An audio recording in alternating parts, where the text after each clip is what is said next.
passado da Terra é um mistério que levou 4,5 bilhões de anos para ser formado. A Terra é um planeta incrivelmente dinâmico. Está sempre mudando. Ao longo de milhões, até mesmo bilhões de anos, nem a reconheceríamos. Como a Terra se transformou e por quê? Por milênios, buscamos respostas em seus cânions, desertos, vulcões e fendas. Mas a chave para desvendar a incrível história da Terra pode estar enterrada num lugar ainda mais surpreendente: dentro de cada um de nós. Muitas características do nosso corpo remontam a uma época em que a Terra era muito diferente de hoje em dia. Do formato dos ossos às peculiaridades do comportamento humano, os vestígios estão em nós. A história da vida na Terra está literalmente escrita em nosso corpo.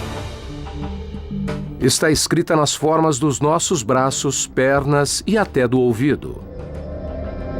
Na origem dos arrepios e soluços. Nos nossos pressentimentos e medos mais profundos. Nosso corpo guarda um registro quase infinito de mistérios que apenas estamos começando a desvendar. Escondidos em nossos ossos e cérebros estão os vestígios da surpreendente história de como a Terra fez o homem.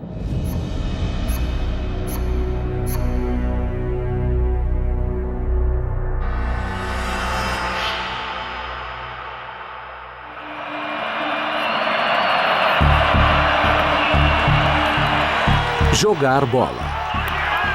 Desde o final do século XIX, quando o esporte evoluiu, esse é o passatempo preferido dos americanos. Podem ser pai e filho jogando a bola um para o outro. Ou uma partida de campeonato com milhões de espectadores. O jogo depende da nossa capacidade de jogar a bola em determinado alvo. Uma habilidade que nenhuma outra espécie na Terra tem. Nós jogamos bola muito bem. Pense na sua própria experiência. Pense num arremessador de beisebol.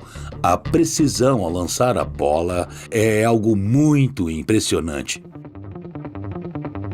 O antropólogo Benjamin Campbell acredita que o arremesso preciso conecta nosso corpo ao passado pré-histórico. Quando vemos um quarterback jogar a bola pelo campo, essa é uma ação bem antiga.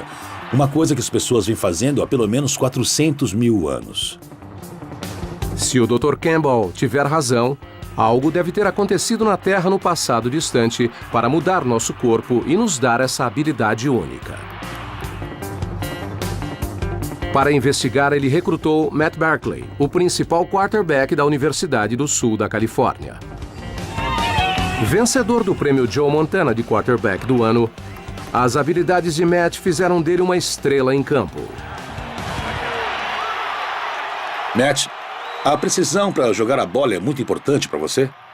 A precisão é muito importante. Se eu errar por 2 centímetros no jogo atual, se errar esse pouquinho, um defensor pode aparecer e roubar a bola. É um jogo de centímetros. Eu tenho que acertar em cheio quase todas as vezes. O Dr. Campbell colocou 4 alvos no campo de futebol. O primeiro está a 10 metros de distância e tem apenas 28 centímetros de diâmetro. Aposto que ele acerta de 10 a 20 metros sem dificuldade.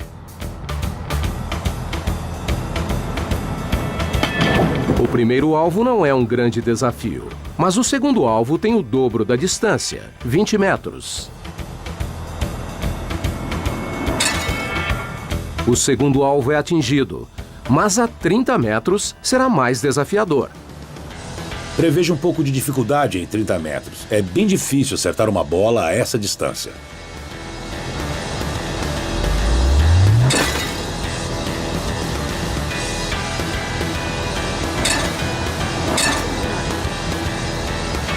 O último alvo está a 40 metros, quase a metade de um campo de futebol americano. Sinceramente, acho que ele não vai acertar a 40 metros. Ele erra por pouco, mas Matt tenta novamente.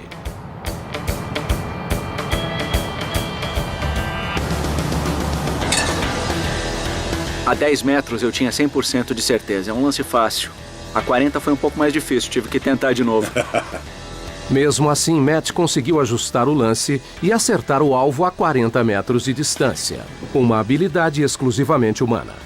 Aquilo seria um touchdown.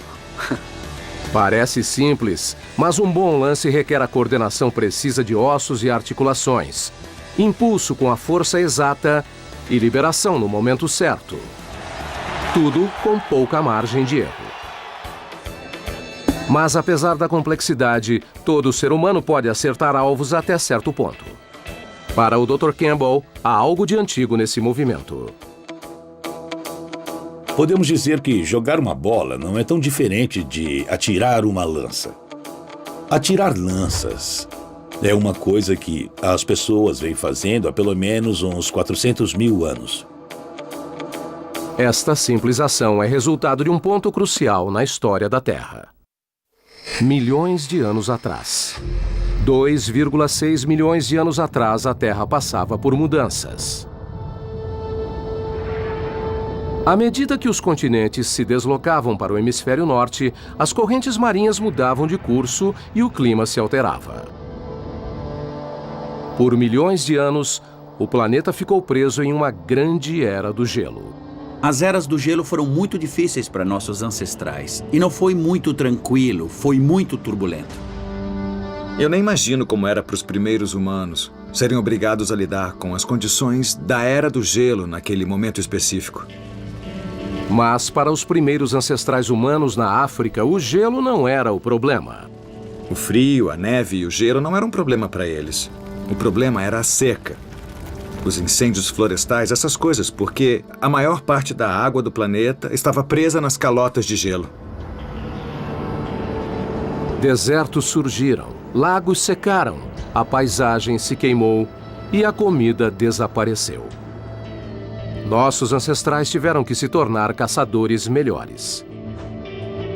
Enquanto outras espécies usam a mandíbula e as garras para atacar, os seres humanos tiveram que se adaptar, caçando de longe.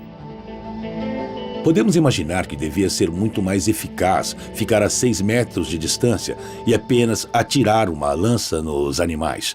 Eles corriam bem menos perigo assim. Observando alguém como o Matt e pensando nele no contexto da nossa própria evolução, ele seria um excelente caçador. Hoje, nem duvidamos que possamos atingir um alvo, mas somos a única espécie de primata que faz isso. É interessante observar que a habilidade de arremessar é relativamente única aos humanos modernos. Há 2,5 milhões de anos, as eras do gelo nos transformaram, ajustando nosso corpo e cérebro às habilidades motoras necessárias para um arremesso perfeito. Tudo em nós, as características do nosso corpo, mostram como a Terra nos fez dessa forma. Muitas características do nosso corpo remontam a uma época em que a Terra era muito diferente de hoje em dia. Outros vestígios em nosso corpo revelam segredos sobre o passado misterioso do nosso planeta. Um vestígio cotidiano, aparentemente comum, nos leva de volta ao início, antes mesmo de sermos humanos: o soluço.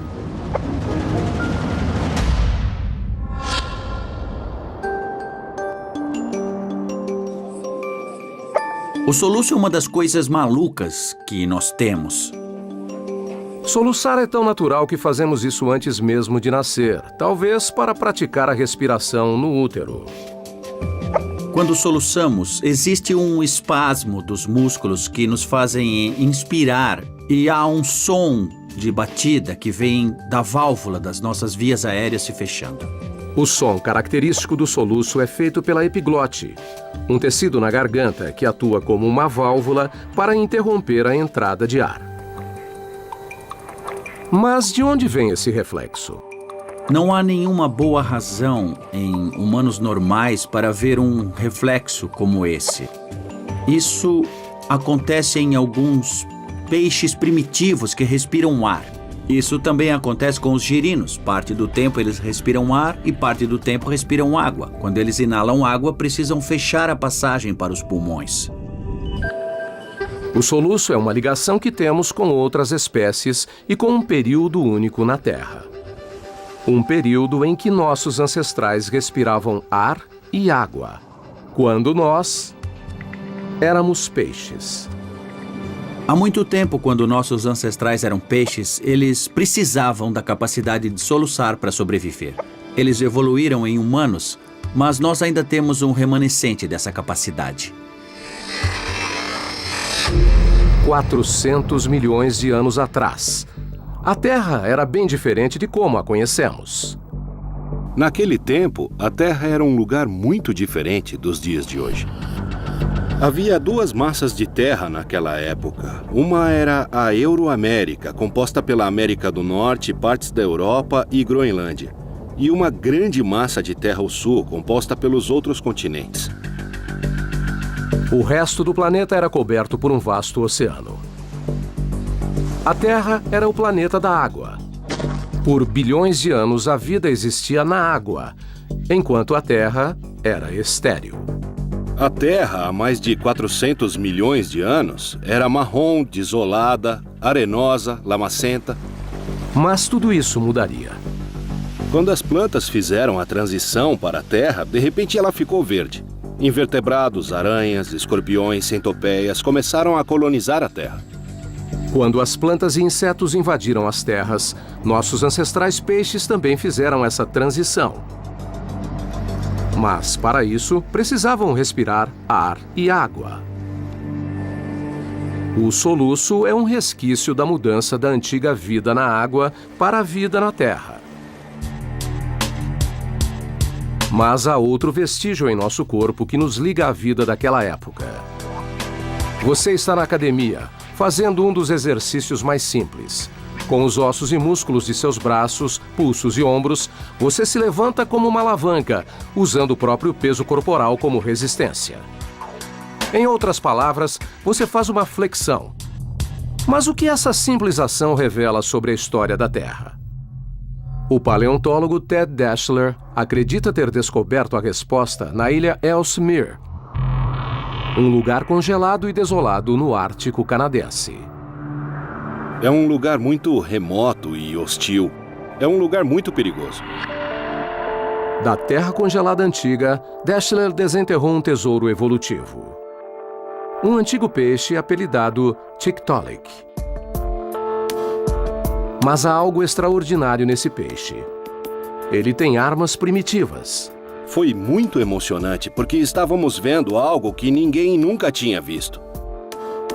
Vimos detalhes do que parece ser um ombro, um cotovelo e até um pulso.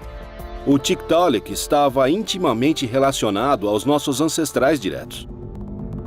Hoje, todo animal com membros, inclusive nós, ainda tem alguma versão do esqueleto primitivo visto em Tiktaalik. A asa de um morcego tem o mesmo desenho dos nossos membros, mas o morcego usa esses ossos para voar, enquanto nós usamos os braços de forma bem diferente. Quando você vai na academia e faz um exercício, está usando os mesmos ossos que o Tiktaalik tinha. Praticamente seguimos o mesmo projeto que foi criado há milhões de anos. Há 370 milhões de anos, a ilha Ellesmere era muito diferente. Na verdade, não ficava longe do Equador. A massa de terra, que agora é a América do Norte, estava ligada à Groenlândia e à Europa e tinha rios e terrenos alagados próximos a eles. O Tiktaalik viveu nesses rios antigos. E fazer uma flexão é como conseguir se elevar para sair da água e ir para a terra. Da vida na água à vida na terra. Foi assim que uma época de transição nos deu a capacidade de soluçar e fazer flexões. E nosso corpo ainda tem muitos vestígios estranhos desse antigo mundo aquático. Os genes que formam as mãos quando estamos no ventre são quase idênticos aos genes que formam as barbatanas nos peixes. Os fluidos do ouvido interno responsáveis por nosso equilíbrio são como as cavidades que ajudam a truta a se orientar nos rios. E as dores nos joelhos se devem ao fato de reaproveitarmos antigos membros de peixes para andar sobre duas pernas. A migração da água para a Terra moldou nossos destinos. Mas não era a última vez que a Terra se transformaria.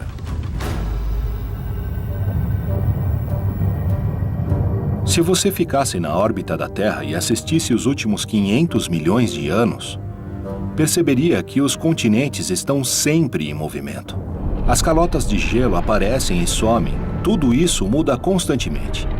Se nós assistíssemos a história do nosso planeta em alta velocidade, nós veríamos mudanças dramáticas, quilômetros de gelo subindo e descendo, montanhas sendo formadas, erguendo-se do chão, vulcões em erupção, o céu escurecendo com nuvens de cinzas.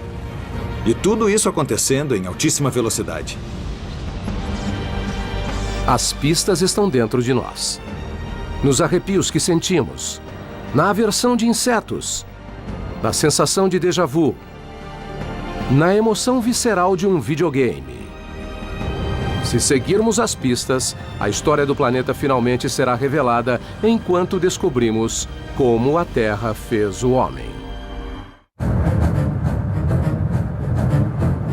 A Terra. Dos cânions mais profundos às montanhas mais altas, um fato é claro. O planeta tem sofrido enormes transformações.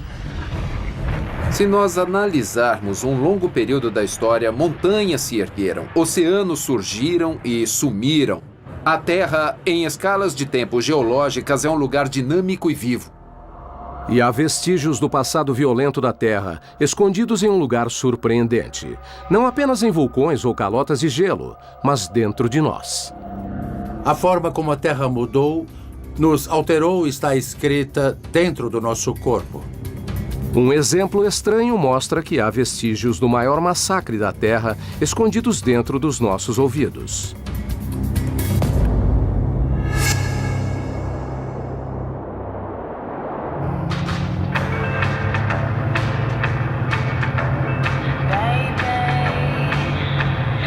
Você está dirigindo pela estrada ouvindo sua música preferida no rádio. E ouve não só o baixo e o ritmo da música, mas as frequências mais altas da voz do cantor. E pode ouvir essa incrível gama graças a 3 pequenos ossos dentro do ouvido. São os menores ossos do corpo humano, menores até do que uma moeda. Quando as ondas sonoras atingem esses ossos, eles vibram, amplificando o som à medida que viaja para o fundo do ouvido. É isso que proporciona uma audição aguçada. Mas a origem desses 3 ossos nos conecta a uma era diferente. Uma época em que criaturas estranhas habitavam a Terra. Há uma série de criaturas bizarras que existiam antigamente. Algumas nós nem sequer sabemos como eram.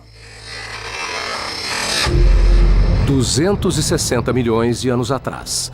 Muito antes dos seres humanos, até dos dinossauros. O supercontinente Pangeia era dominado por répteis primitivos. Répteis como o de Metrodonte. Com dentes afiados e uma longa vela nas costas, ele parecia um dinossauro, mas tinha muito mais em comum conosco do que com um tiranossauro.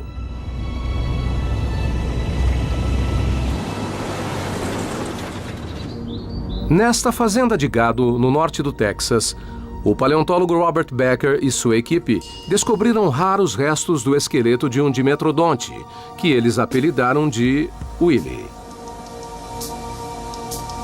Willy é muito mais bonito do que eu jamais sonhei encontrar aqui. Ele existiu 60 a 70 milhões de anos antes de haver qualquer coisa parecida com um dinossauro primitivo.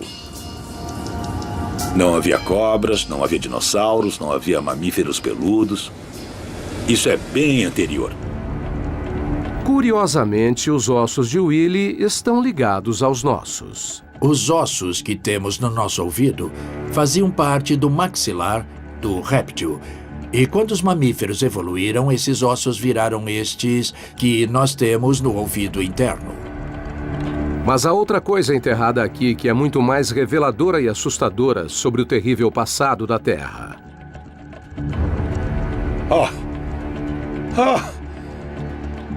Você tem que ver isso. Isso é inspirador. Te deixa de queixo caído. Esse rancho no Texas não é apenas o túmulo de Willy. No solo encontra-se uma evidência do maior apocalipse na história da vida na Terra. Numa área a 30 metros de altura, houve uma extinção em massa. De repente, eles se foram. Foi a primeira extinção em massa em terra. Isso é uma cena de crime. Eu vou tomar cuidado. 250 milhões de anos atrás, logo após a época do Dimetrodonte, houve um evento tão catastrófico que foi chamado simplesmente de a Grande Agonia. Há 250 milhões de anos, a grande maioria das espécies na Terra foi totalmente eliminada. 70% das espécies em terra e 95% das espécies no mar foram subitamente eliminadas.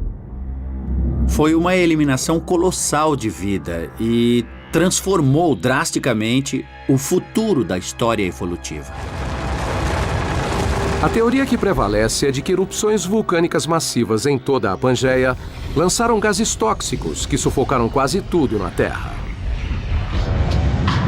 Na verdade, durante a Grande Agonia, toda a vida na Terra poderia ter sido completamente dizimada.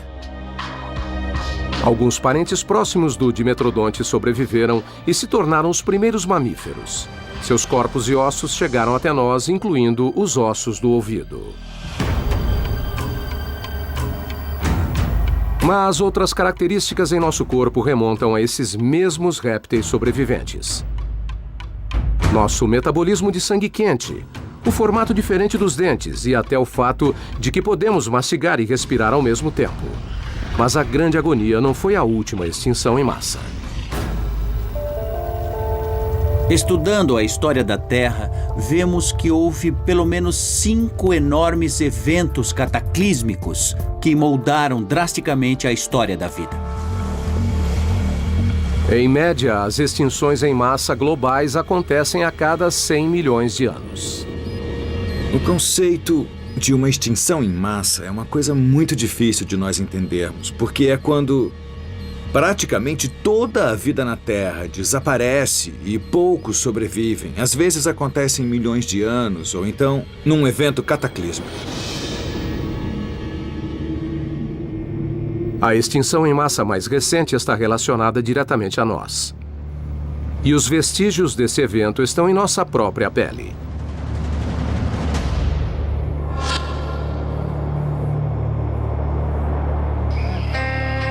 Uma das coisas que a evolução nos deixou de herança é o fato de termos arrepios. E os arrepios vêm de uma época em que nosso corpo era coberto de pelos, que ficavam em pé quando estávamos excitados ou com medo. Quando sentimos frio ou medo, pequenos músculos chamados eretores de pelo levantam nossos pelos. O reflexo prendia o calor na pelagem, fazendo-nos parecer maiores para os predadores. Não somos mais peludos como nossos ancestrais, mas o reflexo permanece. O corpo humano é cheio de resquícios estranhos do nosso passado evolutivo. Podem não ter nenhuma função hoje, mas são bons indicadores de onde viemos. Os arrepios também são um elo com a última extinção em massa. Um evento que levaria até nós. 65 milhões de anos atrás. Os dinossauros reinaram por mais de 100 milhões de anos. Para não serem devorados, nossos ancestrais mamíferos viviam sem chamar a atenção, como as pequenas criaturas peludas que vivem em tocas. Os seres humanos podem traçar sua origem até espécies de ratos que coexistiram com os dinossauros. Não acho que alguém que chegasse à Terra há 66 milhões de anos pensaria que os mamíferos pequenos sobreviveriam. Eles saíam à noite, eram pequenos, viviam em tocas, não estavam muito bem. Mas o mundo estava prestes a mudar novamente. Agora acredita-se que o evento de extinção dos dinossauros provavelmente foi causado pelo impacto de um enorme asteroide com a Terra. Foi gerado tanto calor pelo impacto do asteroide que gigantescas tempestades de fogo se alastraram pelo planeta. Por um tempo, a Terra era bem escaldante. Instantaneamente, os dinossauros e a maioria das espécies na Terra foram aniquilados. Mas, de alguma forma, nossos ancestrais conseguiram sobreviver. Por pura sorte darwiniana, os mamíferos pequenos conseguiram se enterrar e resistir ao grande desastre. Sobreviventes do Armagedon, eles passaram esses dados genéticos, inclusive o arrepio, para nós. Se não fosse pelo impacto do asteroide, nós nem estaríamos aqui hoje. É realmente muito impressionante pensar que a nossa história dependeu totalmente de uma coisa que caiu direto do céu. Sobreviventes de diversos cataclismos, nós ainda carregamos as marcas de cada extinção em massa. Analisando a história, vemos uma cadeia de acidentes, chances de sobrevivência e vários quase acidentes, quase catástrofes, chegando até nós, felizes sobreviventes. Mas mudanças ainda maiores nos aguardavam. Se você já acordou com um espasmo ou pensou ter visto um rosto nas nuvens, é porque fomos moldados pelos predadores mais perigosos da Terra. Da colisão dos supercontinentes, as 5 extinções em massa apocalípticas, algumas características da nossa anatomia foram definidas por um planeta em transformação. Mas a jornada evolutiva de minúsculos mamíferos aos seres humanos atuais deixaria sua marca de forma bem estranha.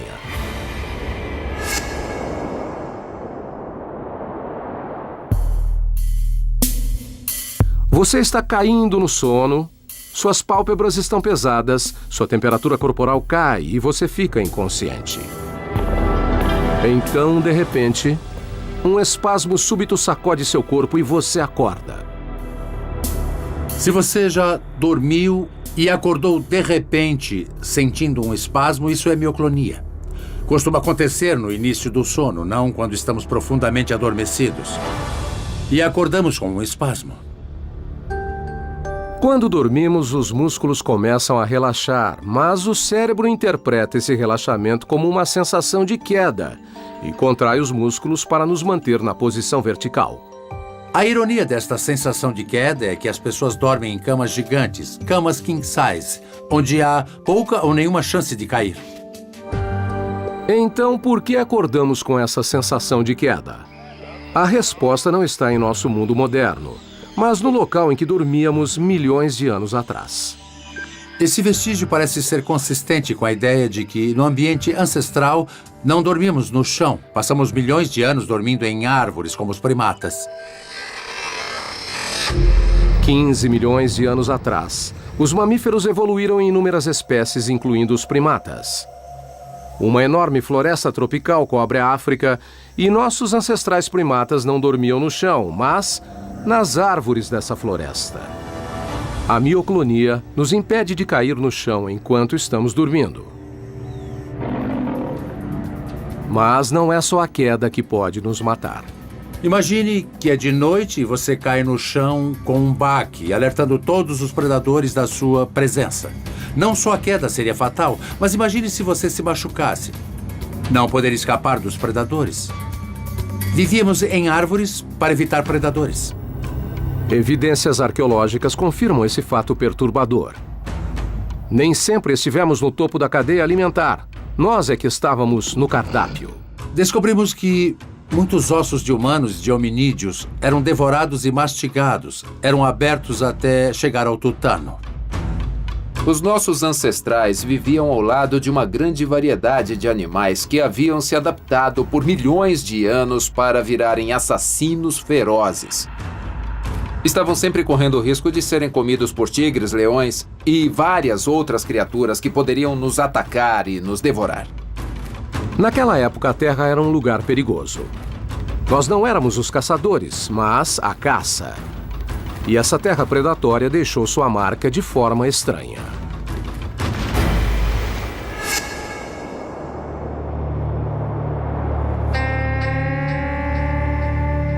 Já admiramos amplas paisagens. Elas têm um efeito calmante sobre nós. O cérebro libera substâncias químicas que relaxam os músculos e diminuem a respiração. A pergunta é, por quê? O Dr. Frederick Coolidge acredita que a resposta está enraizada no terreno da nossa pátria africana. Há uma possibilidade de que a própria paisagem da África ainda esteja impressa em nossa mente. Para testar a teoria, ele convidou os participantes a analisar cuidadosamente fotografias de 4 paisagens diferentes, para ver qual é a mais relaxante. As opções: um deserto arrebatador, uma mata fechada, colinas com árvores e uma montanha coberta de neve. Se tivesse que escolher uma dessas fotos e fosse morar nessa foto, qual você escolheria? Acho que eu escolheria as planícies verdes. Se eu tivesse que escolher, viveria nessa foto. Parece um lugar seguro e confortável. Parece agradável e confortável para se viver. Experiências similares foram repetidas no mundo todo com pessoas de diferentes origens. E todas as vezes, os participantes são atraídos por paisagens abertas. Uma coisa interessante é que as pessoas na Nigéria fizeram o mesmo estudo e conseguiram os mesmos resultados que nos Estados Unidos, mesmo quando os nigerianos moravam numa floresta ou até numa ilha. Parece muito mais um lugar para se deitar sem se preocupar. Praticamente tudo está à vista. Achamos normal que a paisagem aberta seja mais calmante. Mas pode haver uma explicação evolutiva. Um ponto de vista semelhante permitiu que nossos ancestrais detectassem os predadores. Se houvesse predadores, você os veria se aproximando e fugiria antes que te vissem. Quando viram esta encosta, acharam que era um lugar seguro, como se inconscientemente pensassem em predadores. Como associamos essa vista à segurança, essas paisagens desencadeiam uma reação bioquímica. Há neurotransmissores químicos no cérebro que nos dão a sensação de segurança. Se evitarmos o perigo, o que é uma forte predileção biológica, nos sentimos melhor. Somos recompensados por evitarmos o perigo. Mas outra fotografia provoca a reação oposta. Eric, por que a selva é o lugar onde você menos gostaria de morar? Bom, eu não gostaria de viver na selva porque parece muito mais perigoso. Só de olhar para ela, eu não consigo sentir que é um lugar seguro. O problema da selva é que pode haver um predador a 3 metros de distância, atrás de uma árvore ou escondido na vegetação e não o veríamos. Por isso as pessoas preferem a paisagem aberta, pelo menos veem o que está vindo. Ao contrário da selva, as colinas parecem reproduzir a paisagem onde vivemos milhões de anos no passado. 4 milhões de anos atrás, nossos ancestrais primatas viviam na fronteira entre as florestas densas e as savanas abertas. Acredita-se que, por muito tempo, nosso ambiente ancestral há milhões de anos era na entrada de uma floresta. Podíamos nos aventurar na floresta para caçar ou comer restos. Mas também podíamos usar a pradaria, a savana, para avistar predadores e nos esconder em segurança. Então, quando a paisagem aberta nos relaxa, talvez seja porque nos lembremos inconscientemente da vista das árvores em que nossos ancestrais viviam. Acordar com um espasmo ou desfrutar de uma paisagem aberta, nossos reflexos nos ligam à forma de sobrevivência na antiga terra predatória. Mas o nosso medo natural de predadores ainda resiste de outras formas. 2 das fobias mais comuns são de cobras e aranhas, ameaças mortais nas florestas africanas. Nossa percepção de cor e a visão 3D foram aperfeiçoadas quando evoluímos para detectar predadores camuflados. E um dos motivos de suarmos ao sentir medo talvez seja porque assim nossa pele fica escorregadia e mais difícil para um predador segurar. Mas que outros segredos estão ocultos no mundo pré-histórico de matar e ser morto? Pistas escondidas podem estar na razão de vermos rostos nas nuvens, ou no som áspero das unhas em um quadro negro. Só de falar nisso, muita gente já fica arrepiada. A história de 4,5 bilhões de anos da Terra está repleta de transformações violentas e misteriosas. E toda essa história está escrita dentro de nós. Em nosso corpo, comportamentos e até nos nossos reflexos mais simples.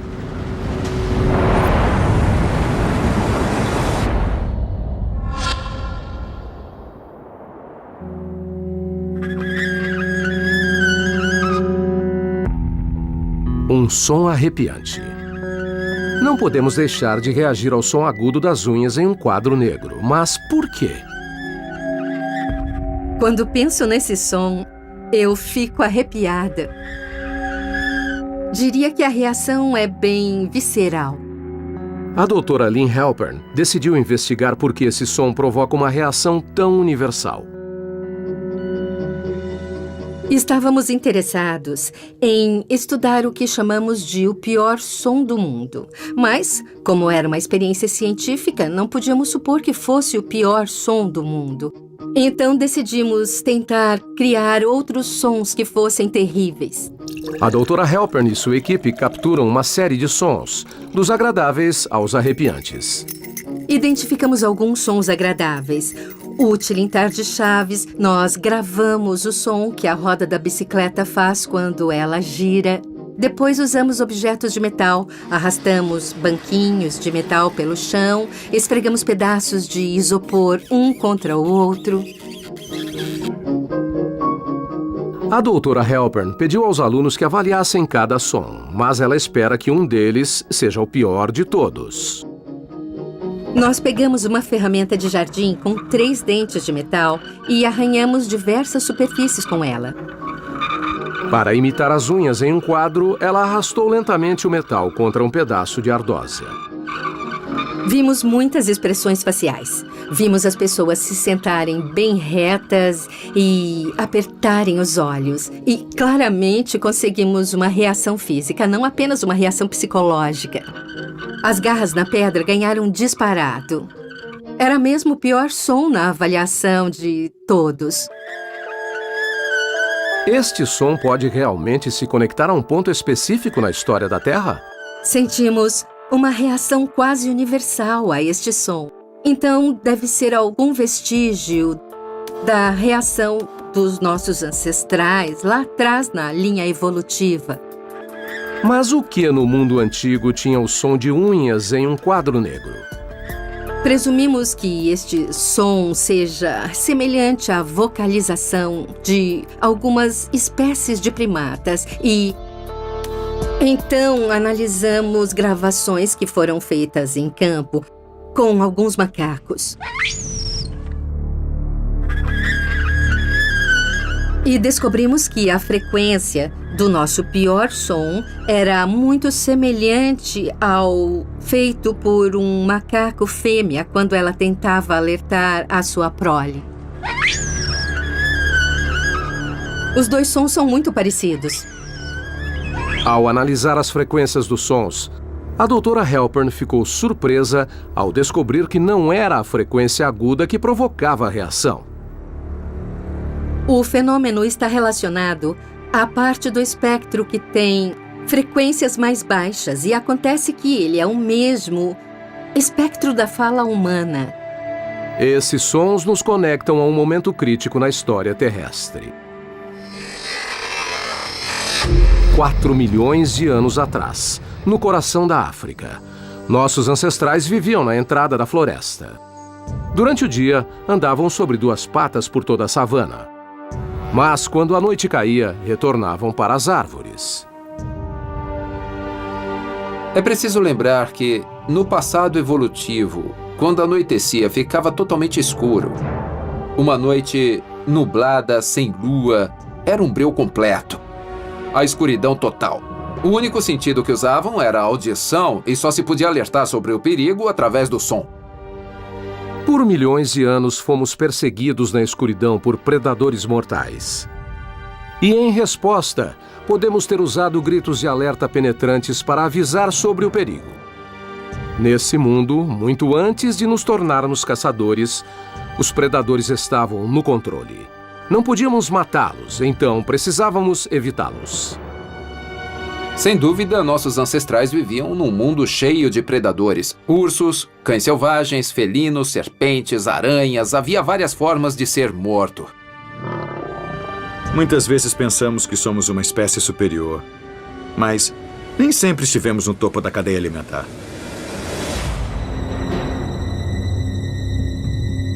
Ao contrário dos alertas visuais, este som agudo funcionaria mesmo na noite mais escura.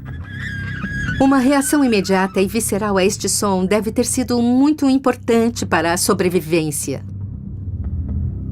Mas outros indícios desse mundo cruel podem ser encontrados não apenas no que ouvimos, mas no que vemos.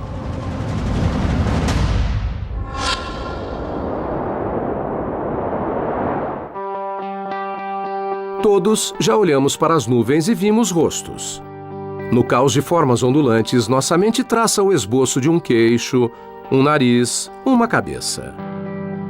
Nossa mente pode transformar uma tomada elétrica simples, ou a frente de um carro, na imagem de um rosto. Ver rostos em padrões aleatórios é chamado de pareidolia e está profundamente embutido em nossa mente. Assim como o som de unhas em um quadro negro, a pareidolia é uma ligação com o nosso passado predatório.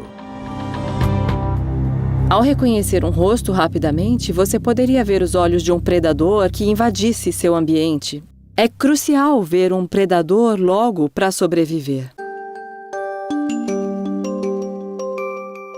Para saber a que velocidade o cérebro reage aos rostos, a doutora Noshine Radikan colocou os voluntários em um sofisticado scanner de cérebro e apresentou-lhes uma série de imagens. Algumas de rostos e outras de objetos comuns que se parecem com rostos. Vimos que objetos que se parecem com rostos ativam uma parte do cérebro que é importante para o reconhecimento facial, como aconteceria com um rosto real. Ou seja, reconhece como se fosse um rosto real.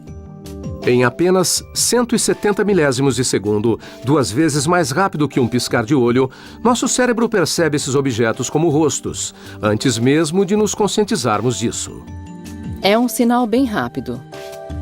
Então, você vê rostos sem ter que pensar nisso. Eles aparecem na sua frente. Há pouca dúvida de que vemos rostos para detectar outros membros da nossa própria espécie, como uma criança reconhece o rosto da mãe. Mas a reação rápida estudada pela doutora Radikan sugere que há também uma estratégia de sobrevivência em andamento. Se um predador estivesse por perto, você teria que vê-lo muito rápido. E eu acho que é por isso que evoluímos para ver rostos tão rápido. Por que vemos rostos até quando não estão lá? Talvez na escuridão e no caos do nosso antigo ambiente, fosse melhor prevenir do que remediar. Em nossa antiga terra natal, precisávamos estudar a paisagem constantemente em busca de algo que pudesse nos atacar. O centro de medo do nosso cérebro está sempre em alerta, monitorando cada fluxo de entrada sensorial em busca de sinais de perigo, o tempo todo. É melhor para o cérebro ver um rosto onde não há um rosto que não ver o rosto onde há um rosto. Então, quem sobreviveu estava preparado para detectar rostos. É um reflexo que permanece até hoje. Em 2004, um sanduíche de queijo grelhado, supostamente com o rosto da Virgem Maria, foi leiloado por $28 mil. E em 1956, as notas canadenses precisaram ser trocadas porque as pessoas acreditavam que viam o rosto do diabo no cabelo da rainha Elizabeth. O mundo dos predadores moldou nossos comportamentos mais profundos. Mas nem sempre fomos à caça. Sempre que corremos ou sentimos um impulso agressivo, é porque estamos ligados a uma época em que a Terra nos transformou, de caça, em caçadores. Século XXI. Terra. 7 bilhões de seres humanos se espalharam por todos os continentes do globo, garantindo seu lugar no topo da cadeia alimentar. Mas nem sempre foi assim. Hoje vivemos num mundo onde não somos devorados por predadores, mas no início da evolução humana nós éramos. Sempre podíamos ser devorados por tigres, leões e vários outros animais que poderiam nos atacar e nos devorar. Mas como se deu a mudança de equilíbrio? Como a Terra nos transformou de presas fáceis a predadores perfeitos? As pistas estão escondidas em nosso próprio corpo.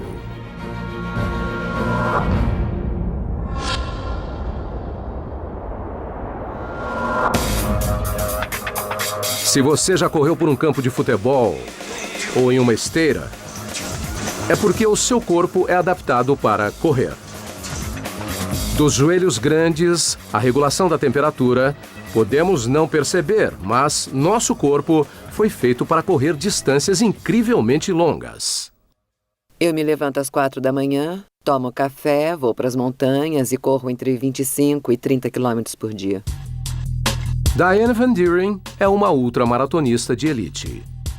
Eu sou uma ultramaratonista profissional e me especializei em corridas de mais de 160 quilômetros.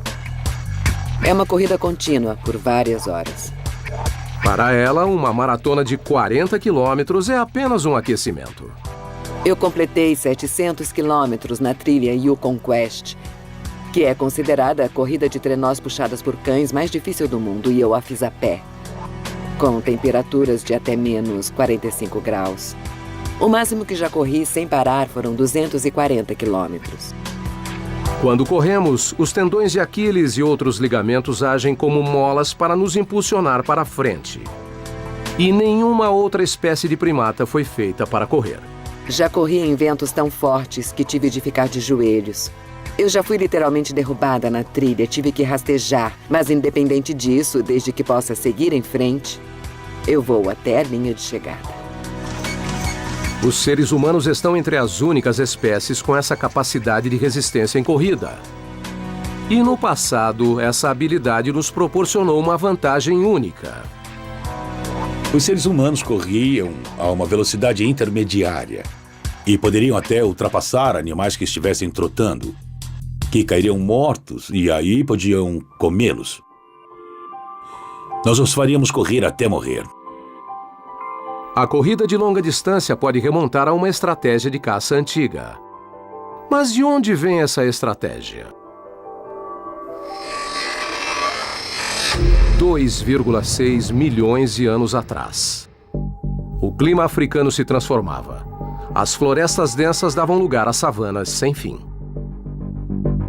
Parece que a África secou, transformando-se gradualmente em pastagens mais abertas.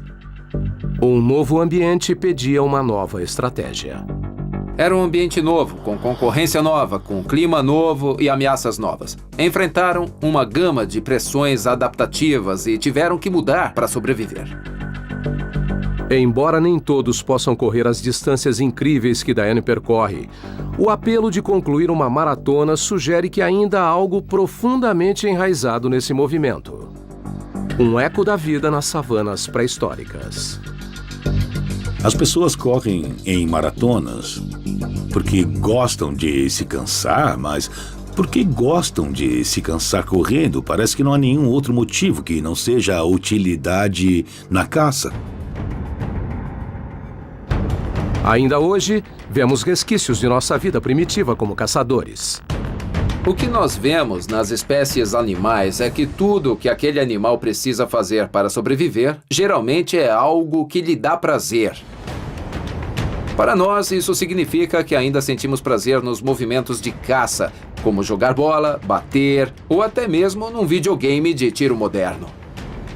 É nessas atividades que vemos uma ligação primordial com as habilidades que antes representavam a sobrevivência.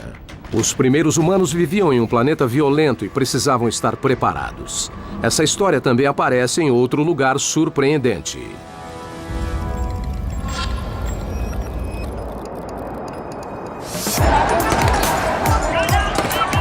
A agressão. Por mais amigáveis que sejamos, todos temos o impulso da raiva. E dentro de cada um de nós está a capacidade de transformar essa raiva em violência. Em algum lugar no fundo de nosso ser, todos temos um lado sombrio. E o antropólogo Brian Hare, da Universidade Duke, quer solucionar um mistério. A questão central que eu gostaria de responder é: por que nós temos um lado sombrio? Ele acredita que a resposta possa ser encontrada em uma reserva natural na África ao analisar nossos primos evolutivos. Todo mundo está familiarizado com os chimpanzés. Mas eis a surpresa, há 2 espécies de chimpanzé. E muitos não sabem disso. A outra espécie se chama bonobo. E os bonobos são espécies únicas. Os babuínos, os chimpanzés, os gorilas e nós. Todos os primatas, quando pressionados, estão dispostos a lutar fisicamente por recursos para sobreviver. Todos, exceto os bonobos. O que os humanos e os chimpanzés têm em comum é que temos um lado mais sombrio. Os bonobos não têm esse lado mais sombrio. Eles não se matam.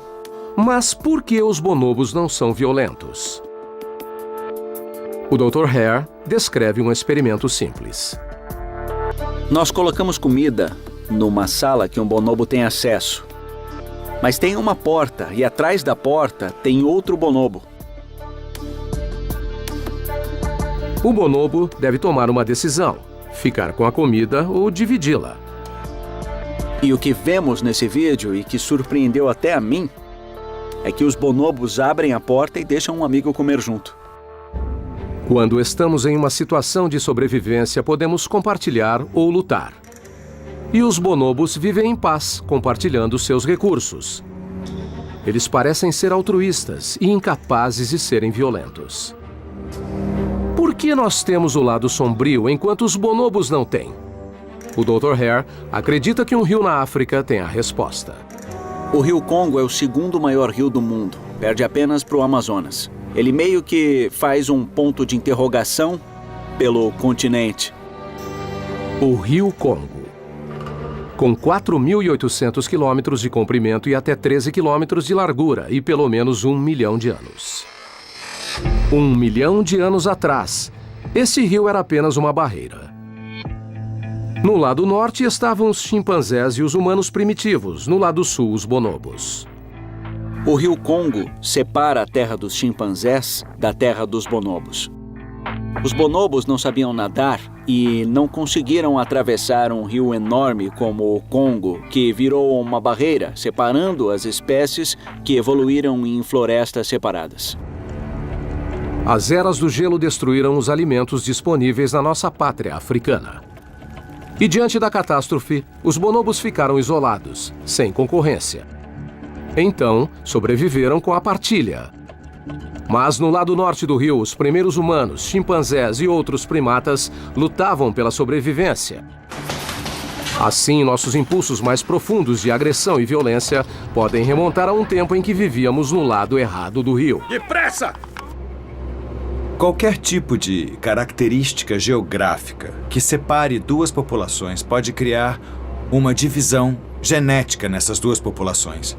Isso acontece com rios, ilhas, geleiras e até mesmo uma cadeia de montanhas pode separar 2 populações diferentes e fazê-las evoluir totalmente separadas. De inúmeras formas, ainda estamos profundamente enraizados em nossa pátria pré-histórica africana. Tem um lugar no mundo, mais que qualquer outro, que é o berço da humanidade e que nos fez como somos hoje. Esse lugar é a África. A surpreendente influência da geografia africana antiga resiste de outras formas. Nossas unhas eram garras que foram achatadas para que pudéssemos subir nas árvores das florestas africanas. E nossa capacidade de andar sobre 2 pernas começou quando elas secaram e tivemos que andar para ir de árvore em árvore. Mas mudanças ainda maiores nos aguardavam. Nos últimos milhões de anos da nossa evolução, a Terra remodelou e reestruturou aquilo que nos torna verdadeiramente únicos: o cérebro. E um vestígio é o fato de a Terra ter nos deixado com a estranha sensação de déjà vu.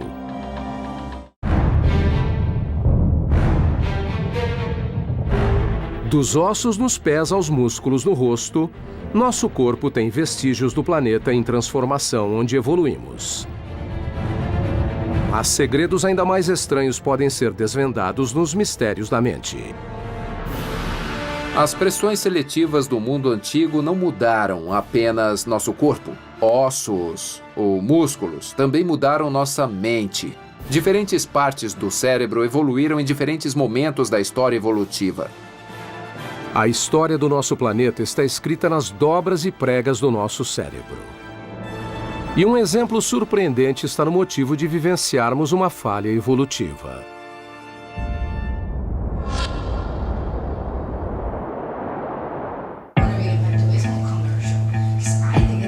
Você está com uma amiga conversando durante o café. Não há nada fora do comum, até que, de repente, você é tomada por uma sensação estranha e poderosa. Você já fez isso antes. Embora saiba que é impossível, sente como se estivesse revivendo um momento do passado e se lembra de todos os detalhes. É uma sensação que todos já experimentaram, chamada de déjà vu. Déjà vu é a sensação de ter estado lá antes mesmo de acontecer. O Dr. Michael Persinger, na Universidade Laurentian, estuda anomalias da mente humana, como o déjà vu. Ele acredita que o déjà vu seja causado por microataques em duas áreas fundamentais do nosso cérebro. Os lobos temporais, o esquerdo e o direito, acima das orelhas, e neles ficam as áreas que envolvem memória e significado. Como pequenas tempestades elétricas, os microataques afetam as áreas que processam as memórias. Na verdade, percebemos que o cérebro todo sofre microataques, ainda mais quando sonhamos. Sonhamos toda noite e nas áreas profundas do cérebro parece haver atividades elétricas. O déjà vu é igual. Em seu laboratório, o Dr. Persinger pode até criar a sensação de déjà vu em cobaias. Ao estimular o lobo temporal direito, esses estados alterados aparecem. A sensação de ter vivido aquilo antes de acontecer. O déjà vu tem uma origem antiga. É uma ligação misteriosa com um momento crucial na história do nosso planeta. 2 milhões de anos atrás. Os primeiros seres humanos ainda estavam no auge da era do gelo mais recente. A Terra passava por mudanças climáticas e sofria com secas e incêndios repentinos. A volatilidade obrigou os humanos a encontrarem novas formas de sobreviver. Como consequência, nosso cérebro sofreu um aprimoramento súbito, uma expansão de 300%. Nos últimos milhões de anos, nosso cérebro cresceu dramaticamente. Quem tinha um cérebro maior vivia melhor, então houve uma pressão constante e adaptativa para o cérebro ser cada vez maior. A parte do cérebro que se expande mais rapidamente é o neocórtex, uma área que inclui o lóbulo temporal. Mas como um fabricante de computadores que corre para criar um novo sistema operacional, sempre há falhas no software. Algumas extravagantes como o déjà vu. Nosso cérebro é um produto da evolução, tanto quanto o nosso corpo, e eles surgiram ao longo de milhões e milhões de anos, então não é de surpreender que as mesmas características ambientais que formaram o nosso corpo também tenham afetado nossa forma de pensar e agir. Os microataques que criam o déjà vu normalmente não são perigosos. Mas, em raros casos, esses vestígios evolucionários saem do controle e se transformam em convulsões epiléticas. Foi o caso de Diane Van Deren. A primeira convulsão que eu tive foi no carro com minha mãe. Não me lembro como começou, mas eu lembro como terminou. Tive uma dor de cabeça horrível. Eu não sabia quem eu era, o que era o quê, quem era quem. Era como se eu tivesse sido atropelada por um caminhão. As convulsões pioraram com o passar dos anos. Foram ficando cada vez piores e mais fortes. E eu tinha de 3 a 5 convulsões por semana. Estranhamente, as convulsões sempre começavam com uma intensa sensação de déjà vu. Tinha essas sensações estranhas que eram rápidas e breves. Era um aviso de que logo eu teria uma convulsão. Parecia que eu estava tendo, sabe, um déjà vu. Tipo, já estive aqui, já fiz isso. Eu sentia que sabia o que ia acontecer a seguir. Acho que a sensação de déjà vu é uma falha que está ocorrendo. É algo que está acontecendo no cérebro, como se algo fosse irromper. A doença foi se agravando e a única opção de Diane era a cirurgia cerebral. Os médicos descobriram que as convulsões estavam isoladas em uma pequena parte do cérebro dela.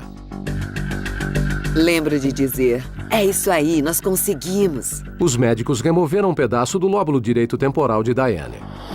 Literalmente abriram a minha cabeça, tiraram meu crânio e cortaram um pedaço do tamanho de um kiwi do meu lobo direito. As convulsões pararam e o déjà vu também. A cirurgia foi horrível, mas se eu faria de novo, iria amanhã de manhã, sem pestanejar. Do caso extremo de Diane Van Deren, as sensações de déjà vu que todos nós experimentamos, os vestígios de um tempo antigo estão incorporados em nossa mente. De uma época em que a Terra selecionava quem tinha cérebro maior. O caso de Diane Van Deren é um exemplo extremo de como a Terra se expandiu depressa e moldou nossa mente. Mas a programação antiga da nossa mente ainda vive de outras formas. O planeta volátil que nos deu o déjà vu também nos deu a capacidade de tomar decisões rápidas. E vemos isso aplicado em nosso cotidiano. Estudos mostram que, no meio do caos de um jogo de futebol, um quarterback tem só 3,5 segundos para decidir onde lançar a bola. Esse é o quarterback Matt Barkley. Como quarterback, é importante tomar decisões rápidas no jogo? Bom, hoje em dia é tudo bem rápido no jogo. As coisas acontecem em milissegundos.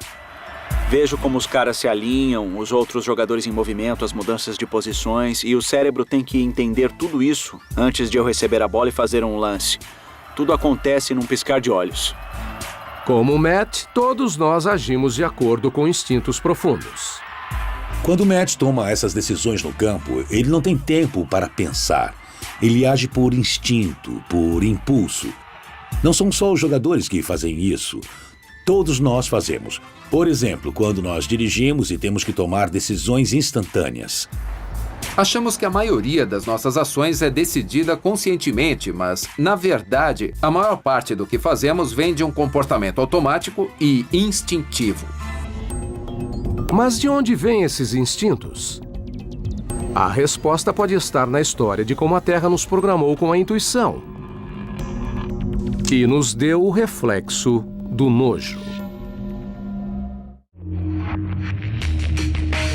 A Terra. Ao longo dos últimos milhões de anos, o nosso planeta remodelou o nosso corpo. Mas não parou por aí. Há vestígios do passado misterioso da Terra no formato de nossos ossos e no modo como pensamos. Muito do que pensamos, do modo como pensamos, foi determinado por nossa história evolutiva. Parece uma ideia radical, mas é cada vez mais aceita por psicólogos do mundo todo. Quando as pessoas pensam na evolução, costumam pensar na transformação dos braços, das pernas, de características físicas, mas também afetou as nossas mudanças de comportamento.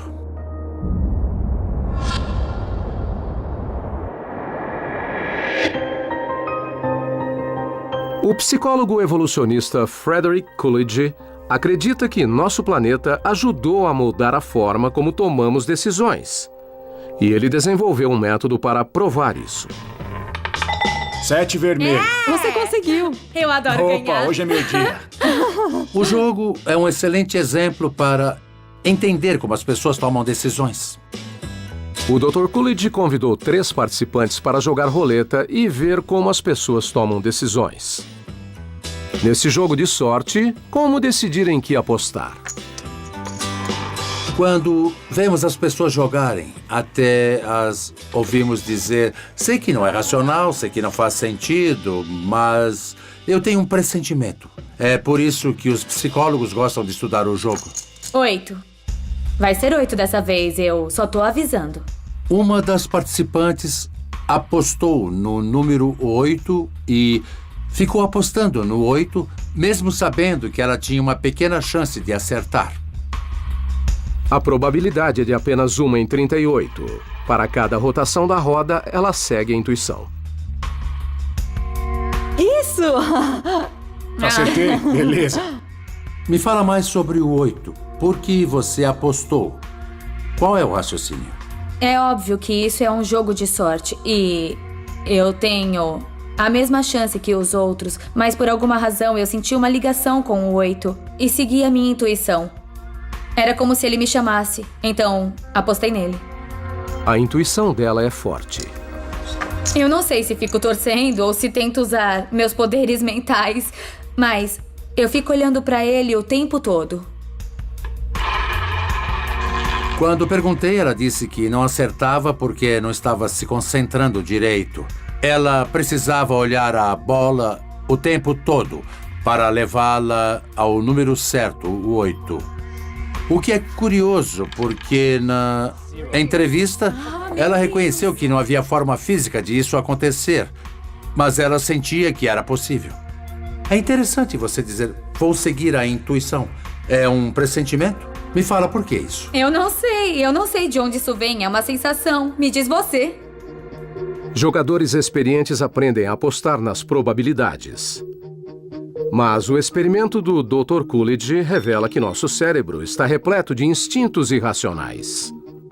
Quando falamos de pressentimento, falamos de uma reação emocional, algo acionado por uma profunda estrutura cerebral antiga.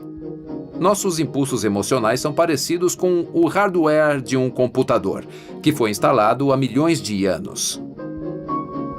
Mas por que estamos programados com essas intuições?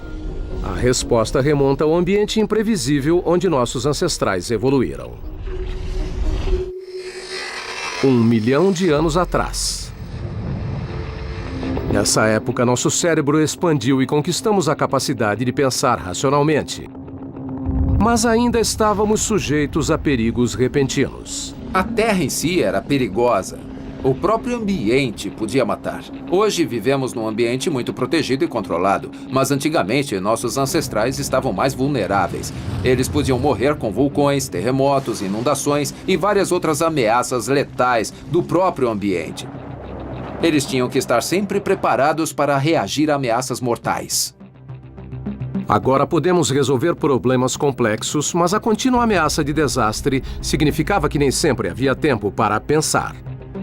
E nossos instintos mais primitivos deviam permanecer no controle. Como um inseto atraído pela luz ou um rato que foge do cheiro de um gato, ainda temos instintos animais mais primitivos. Esses instintos nos ajudaram a sobreviver no ambiente ancestral. Mas um instinto humano universal é especialmente poderoso.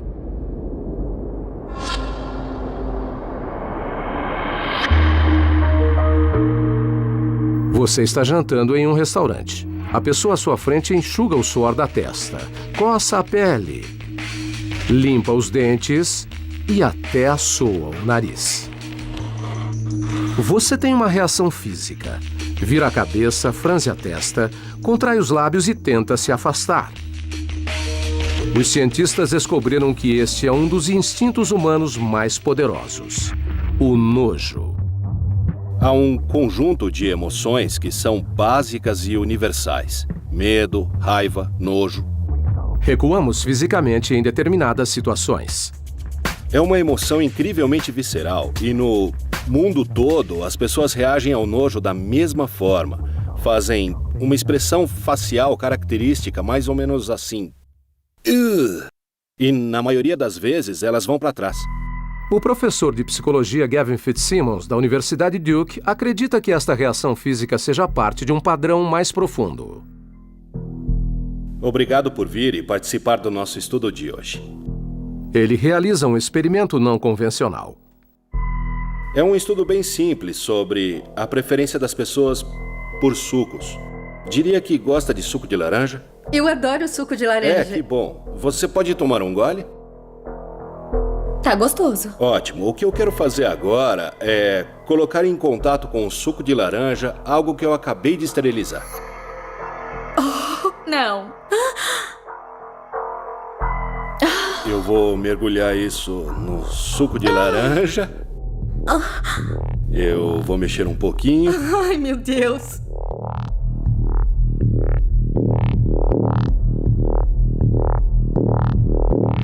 E se eu te fizer a mesma pergunta, se gostaria de dar um gole no suco de laranja, eu esterilizei e isso não vai te fazer mal, tudo bem? Entendi. Eu tenho que... Não. Não. De jeito nenhum. Só se eu ganhar alguma coisa. Tá certo. Como o Dr. Fitzsimmons previu, há um padrão nas reações físicas. Você enruga o nariz e então ergue o lábio superior e muitas vezes aperta os olhos. As pessoas se afastam, cobrem a boca. Essas reações instintivas afastam fisicamente boca, olhos e nariz do que poderia ser uma fonte de infecção. Inconscientemente, tentamos nos proteger. Isso até supera a lógica racional. Após ser esterilizada, a barata é mais segura do que uma fruta do supermercado. Mas eu disse que eu esterilizei isso. Sabendo que está limpo, por que a sua preferência mudou tanto com o contato com um objeto esterilizado? Porque esse objeto estéril tem muitos pelinhos nele. Não foi surpresa que ninguém quisesse beber o suco. Se eu esterilizar de novo e mergulhar no suco, você vai beber o suco? Não, não importa. Não quero mais. Foi uma reação forte, tipo... Não se deve fazer isso com suco de laranja. As pessoas sabem, em um nível racional, que a barata esterilizada é estéril e não faz mal. Isso mostra que o nojo é uma das coisas que estão embutidas em nós há muito, muito tempo. Nas grandes populações humanas, as doenças foram o que mais afetou a sobrevivência dos nossos ancestrais.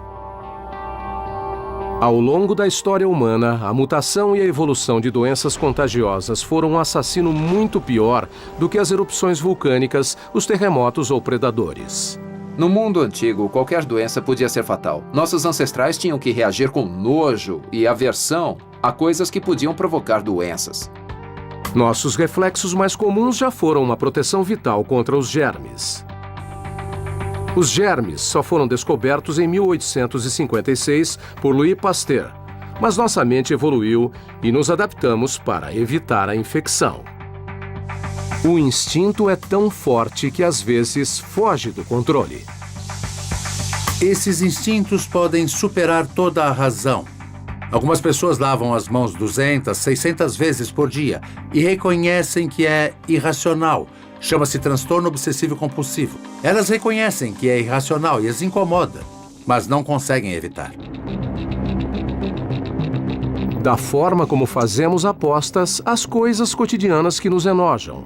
Foi assim que a Terra nos ensinou a seguir a intuição, a sentir nojo e a se manter vivo. As ameaças aos primeiros seres humanos, grandes e pequenos, modelou nosso corpo e comportamento. Mas um único evento, há mais de 70 mil anos, colocou a humanidade em sua maior provação e nos tornou verdadeiramente humanos. É de arrepiar pensar como a raça humana chegou perto da extinção.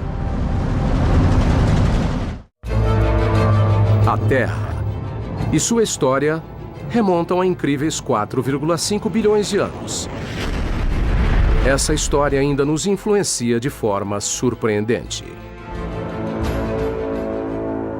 Um exemplo está em uma pesquisa intrigante sobre sexo.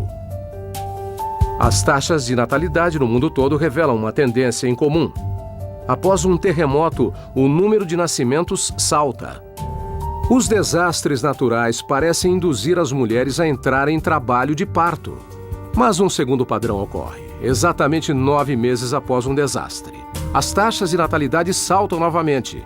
Além de influenciar as mulheres a entrarem em trabalho de parto, os desastres de forma inconsciente nos encorajam a ter relações sexuais.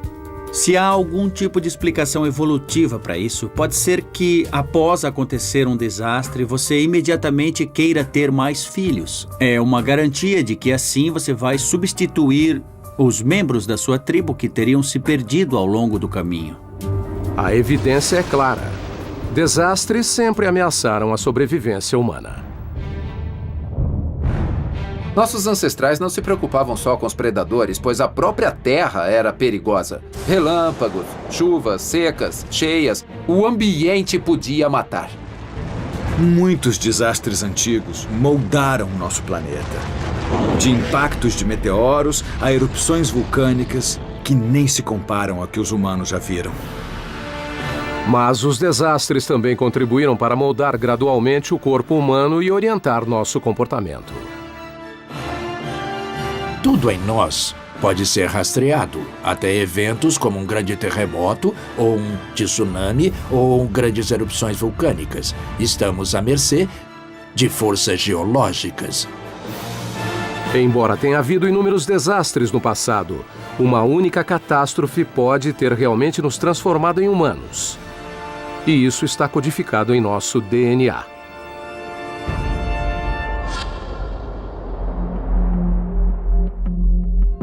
Quando os cientistas analisam os genes de pessoas do mundo todo, descobrem que todas as pessoas no mundo de hoje são descendentes de um grupo relativamente pequeno, talvez apenas alguns milhares de pessoas que existiram há 70 mil anos. E também foi há cerca de 70 mil anos que o vulcão indonésio chamado Toba entrou em erupção. E foi uma erupção enorme. 74 mil anos atrás, na ilha indonésia de Sumatra, um dos piores desastres na história da humanidade lançou o mundo no caos total. Das profundezas do Monte Toba, 2.500 quilômetros cúbicos de magma irromperam. Não era apenas um vulcão, era um super vulcão. A erupção do Monte Santa Helena em 1980, algumas pessoas consideraram um evento bem destrutivo. Imagine um evento milhares de vezes maior do que essa erupção. Os humanos que viviam na época devem ter sofrido com o inverno vulcânico. A explosão teria sido catastrófica. O céu escureceu, entramos em uma era do gelo de 6 anos. Fomos reduzidos a 2.000 humanos e quase fomos extintos. Como consequência, a população humana foi reduzida para poucos milhares de indivíduos. Nem o suficiente para encher uma sala de cinema moderna. É de arrepiar pensar como a raça humana chegou bem perto da extinção. A ideia de que poderíamos pegar todas as pessoas do mundo e colocá-las dentro de um pequeno auditório é realmente bem assustadora. Todas as pessoas podem traçar sua própria história de volta a esses sobreviventes. Chegamos perigosamente perto da extinção dos seres humanos. Se isso for verdade, há apenas 70 mil anos. Hoje, essa catástrofe geológica está escrita em nosso corpo. E nosso DNA contém uma evidência incrível. Apesar da nossa diversidade, somos 99,9% geneticamente idênticos. Isso é incomum no mundo animal. Até as drosófilas são 10 vezes geneticamente mais diversas do que nós. Os cientistas acreditam que nossa semelhança é um resultado direto da redução populacional provocada pelo Monte Toba. Achamos que já vimos de tudo. Tornados, terremotos, tsunamis, erupções vulcânicas. Mas, para falar a verdade, no fim das contas, nós só vimos a ponta do iceberg do que a Terra sofreu no passado. Nós nem imaginamos a escala. Nem um profissional como eu tem ideia da dimensão de uma catástrofe realmente grande. A cor dos nossos olhos, o formato dos nossos ossos e até o funcionamento da nossa mente. São pequenas evidências do imprevisível planeta que nos criou. Agora que reunimos essas evidências em corpo e mente, um quadro completo da história da Terra começa a surgir. Nós podemos analisar e traçar alguns dos maiores eventos que já ocorreram no nosso planeta, olhando não só a história da vida humana, mas de toda a vida na Terra, de sua origem humilde até nosso presente. Se encaixarmos todas as peças, saberemos a história completa. 206 ossos, 640 músculos, trilhões de células. O corpo humano é uma criação do planeta que nos rodeia. E dentro dele, há um mapa que conta a história da própria Terra. Eu acho que essa pode ser considerada a história da Terra, que está escrita dentro de todos nós. Está escrita nas nossas formas e formatos, no modo como pensamos. Até se analisarmos os genes, veremos que estamos ligados à natureza das primeiras formas de vida no planeta. É incrível pensar que dentro de nós está o esquema de toda a vida na Terra, desde o início, dos organismos unicelulares, passando pelos dinossauros e chegando aos humanos modernos. Cada passo desse caminho pode ser visto dentro de nós. Mas como tudo isso se encaixa? Agora, passo a passo, vamos juntar todas as pistas e revelar uma história épica de transformação global e caos inimaginável.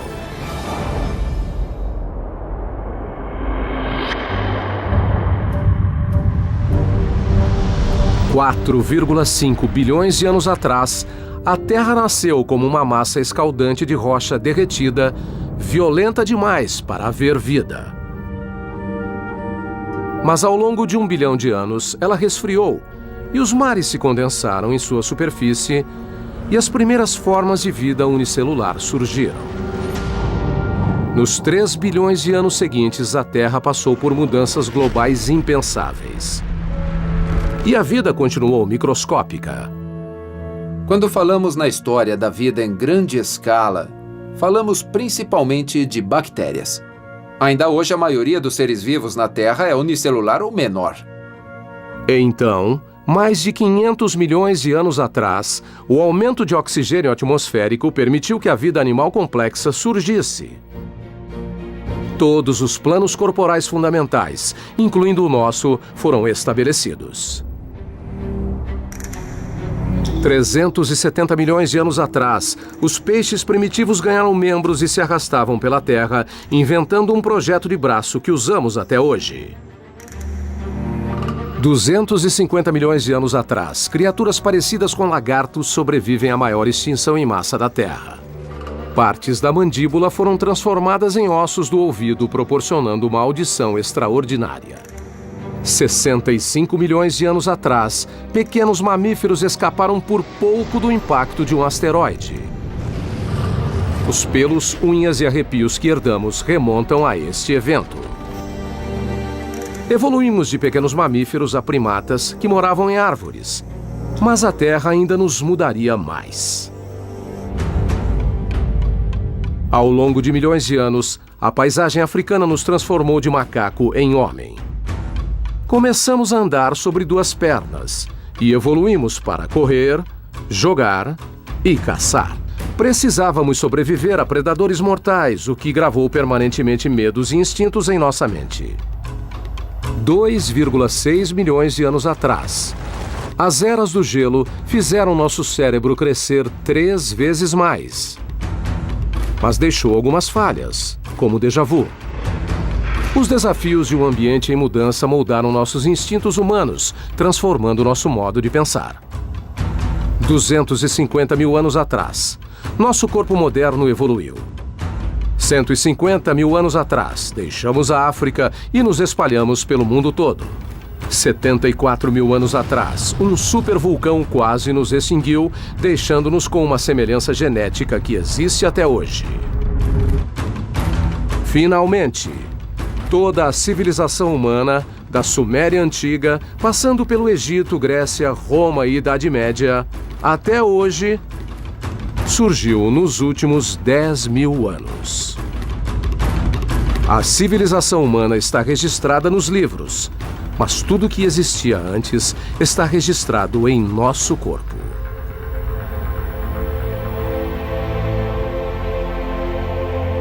O que descobrimos é uma façanha. Somos sobreviventes de 4,5 bilhões de anos de cataclismos. Nós, seres humanos, podemos pensar que a nossa sobrevivência se deve à ingenuidade dos nossos ancestrais, o que é verdade, mas também não podemos desconsiderar a sorte nisso tudo. porque em vários momentos os nossos ancestrais podiam ter sofrido com as catástrofes, como outras espécies, e podiam ter sido extinguidos. Algumas vezes estivemos perto de desaparecer totalmente. Desde os organismos unicelulares, 30 bilhões de espécies passaram pela Terra e 99,9% delas foram extintas. É impressionante pensar que nós, seres humanos, somos produtos de tantas extinções em massa. Do surgimento dos primeiros organismos unicelulares, passando pela época em que eles saíram do mar, os répteis, os dinossauros, a eventual ascensão dos mamíferos, até nós. Temos muita sorte, não é? Mas há o outro lado da história. A Terra nos fez como somos hoje. E a Terra não parou de mudar. No futuro, os continentes vão criar outro supercontinente. O Oceano Atlântico vai ser bem grande e depois vai começar a se fechar de novo e ficando menor a cada ano até que as Américas, a Europa e a África vão finalmente se juntar de novo. E nesse tempo todo, outro asteroide ou supervulcão pode mudar a história novamente, nos transformando ou nos eliminando totalmente. Na história da vida, a extinção dita as regras. Então, de acordo com o que aconteceu a outras espécies, uma hora nós seremos extintos e a evolução vai atuar nos sobreviventes, aumentando assim os ambientes que ficarão vazios, porque os humanos e outros primatas podem ter sido extintos. Eu apostaria nos guaxinins. Eles têm as mãos muito boas, são bem inteligentes e, se sobreviverem à próxima extinção em massa, talvez inventem ou reinventem a tecnologia e todas as coisas que os humanos têm feito. Independente do que acontecerá, apenas uma coisa é certa: o futuro da Terra e dos homens é imprevisível. A evolução está acontecendo hoje. Espécies estão em constante mudança. Espécies que conhecemos hoje vão ser extintas, mas a vida vai continuar. Se avançássemos a história em 1 milhão de anos, e se os humanos sobrevivessem até lá, eu só posso imaginar como nós seríamos. A evolução não acabou. Os seres humanos são um produto da evolução no passado, e enquanto o mundo continua a mudar, nós vamos mudar com ele. Como vamos ser e como vamos reagir a isso, não há como saber.